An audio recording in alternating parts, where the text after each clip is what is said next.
अभी कुछ दिनों पहले आपने देखा, द वायर की स्टोरी थी, मीडिया में रिपोर्ट्स आई, 37% वीवीपैट्स, जो ईवीएम के साथ यंत्र लगा होता है जिसमें पर्ची निकलकर दिखती है आपको कि आपने किसको वोट दिया, वीवीपैट, 37% वीवीपैट्स डिफेक्टिव पाई गई। 2018 में खरीदी गई ये वीवीपैट्स, अलग अलग सोर्सेस से खरीदी गई थी, ईसीआईएल हैदराबाद, बीईएल बैंगलोर और बीईएल पंचकुला।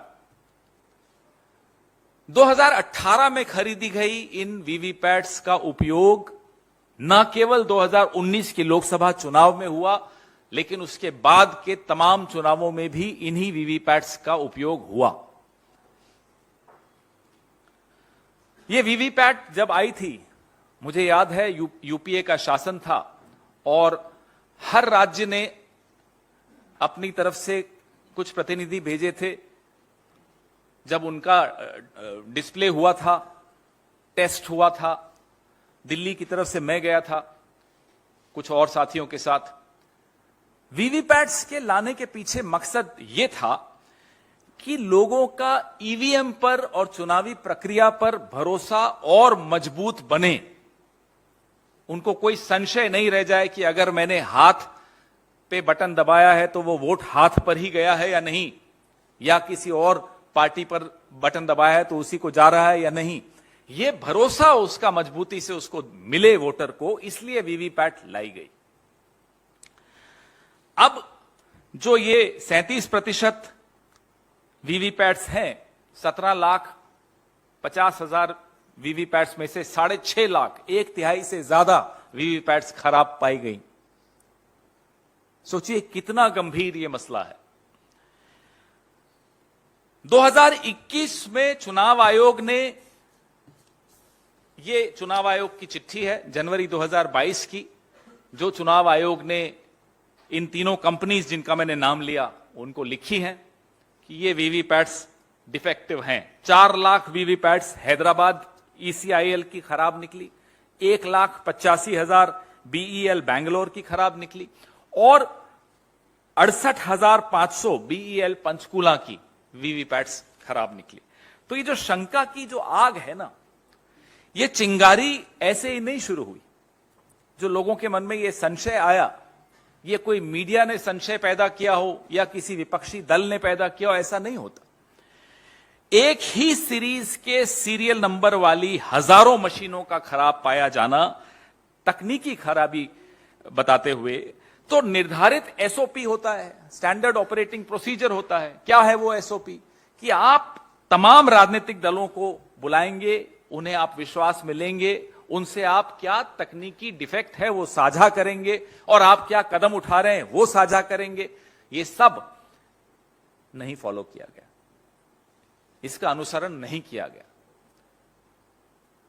और जो फर्स्ट लेवल चेक होता है, एफएलसी जिसको कहलाते हैं, जो डिस्ट्रिक्ट इलेक्शन ऑफिसर 7 दिन के भीतर अगर मशीन खराब पाई जाए तो 7 दिन के भीतर वो मशीनों को वापस भेजता है और मैन्युफैक्चरर को बोलता है कि साहब इसको ठीक करके दुरुस्त करके भेजिए। यह भी एक एसओपी है, इसका भी अनुकरण नहीं किया गया। 2021 में आपको मालूम पड़ा कि ये खराब हैं। 2021-22 में जनवरी में आपने चिट्ठी लिखी।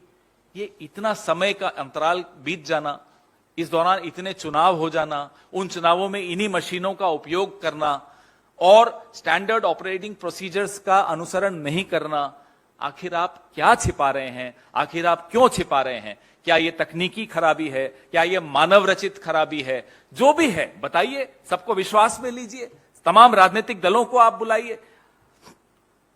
ये जो आईटी सेल के मालिक और उनके 2 रुपए वाले ट्रोल हैं, मैं बताता हूं आपको वो क्या कहेंगे इस प्रेस वार्ता के बाद कि साहब, कांग्रेस पार्टी राज्यों में जब चुनाव जीत जाती है तो ईवीएम सही हो जाती है और हार जाती है तो कहते हैं साहब ईवीएम खराब है। देखिए साहब, एक भी वोटर को संशय है चुनावी प्रक्रिया पर तो हम सबका कर्तव्य है, विशेष तौर पे मीडिया का, विशेष तौर पे विपक्ष का, विशेष तौर पे चुनाव आयोग का और विशेष तौर पे सरकार का, कि वो संशय दूर किया जाए।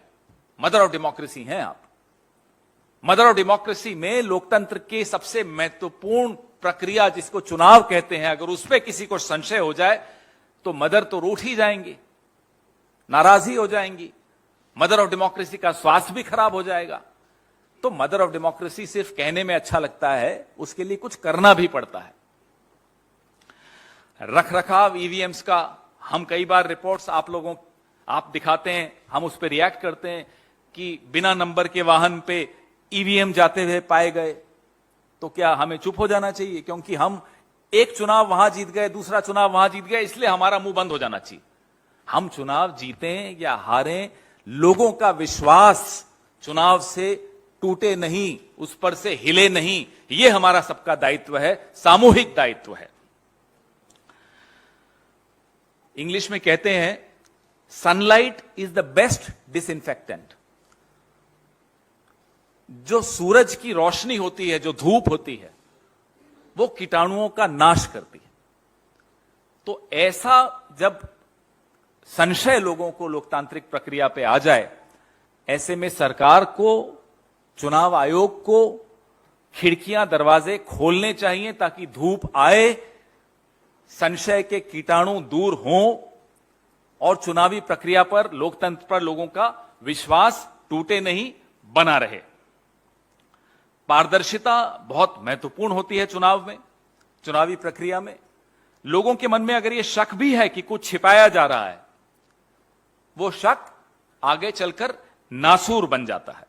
हम इसलिए बार बार चुनाव आयोग से और प्रधानमंत्री से और सरकार से आह्वान करते हैं, आग्रह करते हैं कि शक को नासूर मत बनने दिया जाए, ना बनने दिया जाए। हमारा ही मुंह बंद करने के लिए बार बार कोशिश की जाती है। और वो गाना था, सावन जो आग लगाए तो उसे कौन बुझाए। यहां सरकार जो रक्षक है लोकतंत्र की, वही अगर बीच में आ रही है पारदर्शिता के, वही अगर ऐसे तमाम सवालों पर पूर्ण विराम लगाने की कोशिश करती है बिना उत्तर दिए, तो फिर आप लोग बताइए कि लोकतंत्र की मां की रक्षा करना, लोकतंत्र की देवी की रक्षा करने की गुहार हम कहां लगाएं।